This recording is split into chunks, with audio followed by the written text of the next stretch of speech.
okay? Doesn't matter what kind of combat pistol it is. From here, again, I'm ready to go. I'm going to get into my my shooting position, or I'm going to go back and holster. Simply going to take and go through a draw stroke. I'll go nice and slow, press it out, take my shot. And back on that target, ready to go again. Finger back on the trigger, ready to go. Good sight picture. My target's down, finger out, straight back down, and straight back to the holster. Okay? And, so, real simple. Again, out, shot, right on target, back. I want to shoot multiple shots. Working from the chest ready, makes it real nice and easy. Up. Check my targets to make sure I'm safe. Back down. Left to right, right to left, doesn't make any difference. Up.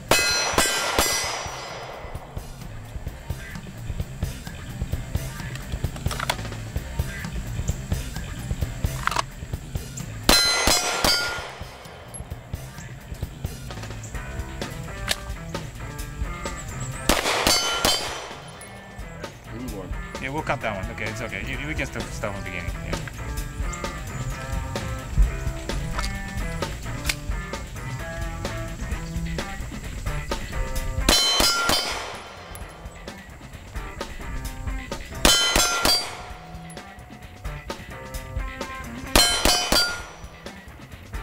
Right to left. No. From right to left as well. Right to left. From right to left. Okay. Yeah.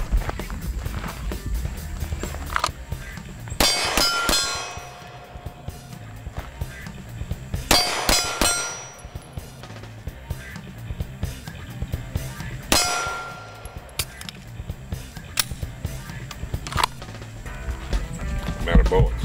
Yeah, okay.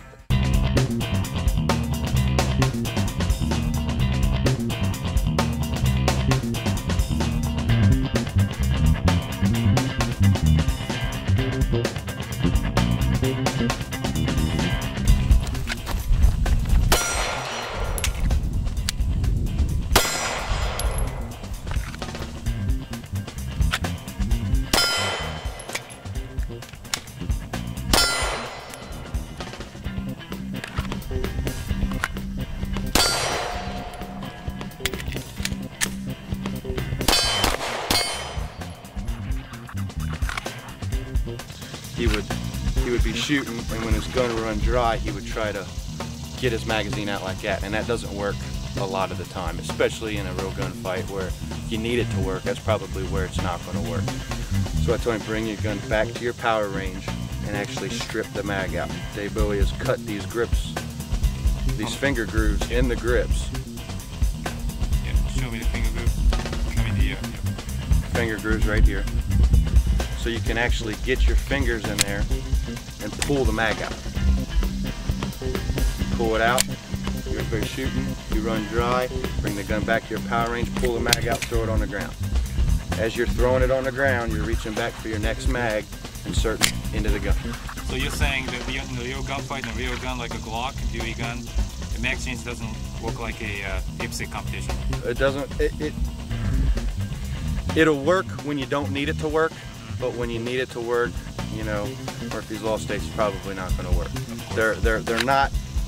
They're not heavy enough to make sure that they just come out. You know, that time of course it did. But if it was empty, it probably would. I'd have to shake it out, especially if a gun's dirty or anything like that. You know, there's a grit or something in there. The magazine's not going to just fall out.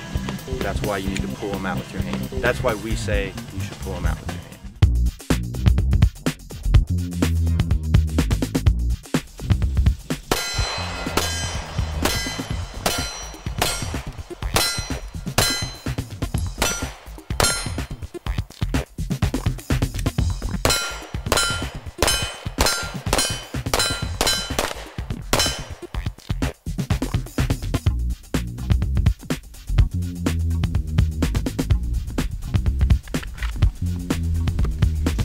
See, when we're walking forward, what we're going to do is we're going to bend our knees a little bit, still stay in our same shooting platform, okay?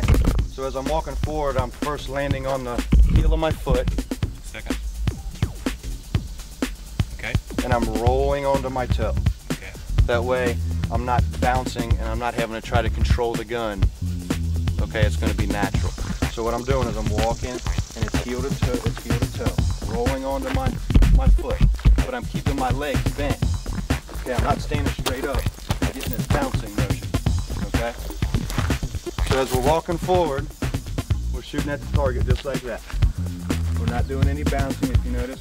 Everything's staying real still. And if we're gonna move sideways, what we ask you not to do is cross your feet. Okay, if you notice, I didn't cross my feet at all. What I did is I did this here. And that's in case, you know, you get out on the street into a gunfight, you don't want to be stepping into a curb or stepping into a sewer drain or stepping over your kids' toys in a house.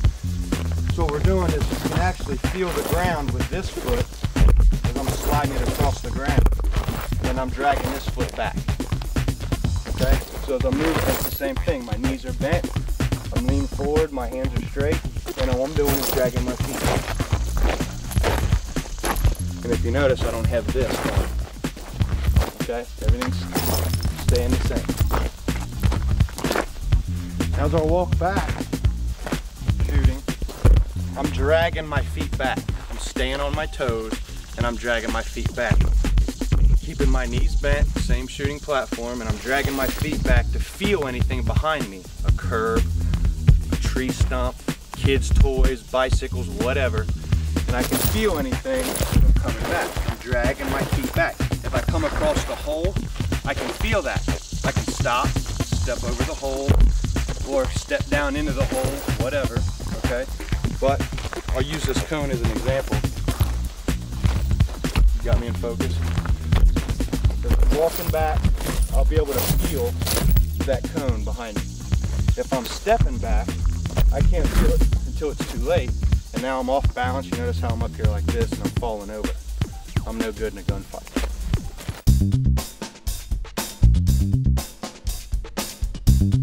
What we're going to teach now is a weave drill we do, some of our upper classes. If we're in a crowded situation like a shopping mall or something and you're involved in an active shooter or a guy in a mall or in a crowded place shooting, we don't want to be muzzling innocent people, okay? And this is our shooting stance, our regular way to shoot. But we don't really want to do stuff like this and this. So all we teach is to break this wrist here and point down. Finger off trigger. And like say, this is my innocent guy, I got my target up and I want to move across him. What I'll do is I'll be shooting and I'll break it. And then I'll come back up and keep shooting. So what this course here is it's a weave drill. You'll come up, you'll be shooting your targets here, and when you come in between cones, all you'll do is dip. You know, you'll do the same sideways motion as I just talked about, and then you'll come back up on target, and you'll shoot your targets, and as you come in between, watch your cone behind you. As you come up in between the cones again, you'll weave. And then you'll come back, you know, you'll be shooting. And you're gonna work yourself around this cone. Of course here, there's no innocent people here, so you can shoot all the bad guys you want. And you'll work your way backwards. And you'll come into your weave and you'll dip. Same motion, come back. Trying to use your peripheral vision to pick up your cones. You don't wanna be looking around like that. You wanna catch these with your peripheral vision, and you'll dip again.